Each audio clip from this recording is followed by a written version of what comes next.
तो श्रील प्रभुपाद कहते हैं, ये बहुत सुंदर कोट है, कि एक राजा और एक खटमल दोनों ही राज सिंहासन पर बैठे। कभी कभी आप देखते हैं गद्दे में खटमल होता है, तो राजा भी सिंहासन के गद्दे पर बैठा है और उस गद्दे के अंदर खटमल भी है। तो क्या राजा और खटमल एक ही हो गए, क्योंकि दोनों ही सिंहासन पर बैठे हैं? हालांकि दोनों सिंहासन पर बैठे हैं, लेकिन दोनों के स्तरों में बहुत बड़ा अंतर है। राजा राजा है और खटमल खटमल है। क्या अंतर है? तो अंतर उनके इस आइडेंटिटी का है, उनके इस रोल का है, उनके कॉन्स्टिट्यूशनल पोजीशन का है। राजा का जो पद है वो राज्य करने के लिए, और खटमल चाहे राज सिंहासन पर बैठे चाहे कहीं पर भी बैठे, वो केवल काटने का ही काम करेगा।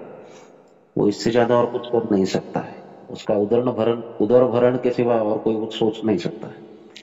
तो ये एक बहुत बड़ा अंतर है। तो उसी प्रकार से प्रभुपाद समझाते हैं कि जो जीव और परमात्मा है वो एक ही स्थान पर बैठे हैं। हृदय अर्जुन तिष्ठति, ईश्वर सर्वभूतानां हृदय अर्जुन तिष्ठति। भगवान जो है व्यक्ति के हृदय से, हृदय के आसपास का जो भाग है वहां पर परमात्मा और जीवात्मा दोनों ही बगल बगल में बैठे हैं। लेकिन जीवात्मा और परमात्मा के स्तर में और स्थिति में बहुत बड़ा अंतर है।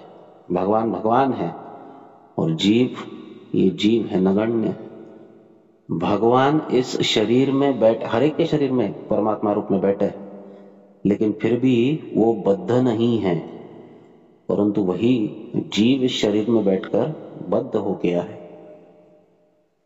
जीव जो है ये कर्म का भागी है, और भगवान जो है ये कर्म के भागी नहीं है, वो केवल साक्ष्य है। वो केवल साक्ष्य दे रहे हैं कि जीव क्या क्या कर्म कर रहा है। तो एक ही सिंहासन पर बैठकर भी जीवात्मा परमात्मा कभी नहीं हो सकता है। एक ही स्थान पर बैठकर भी जीवात्मा परमात्मा कभी नहीं हो सकता है।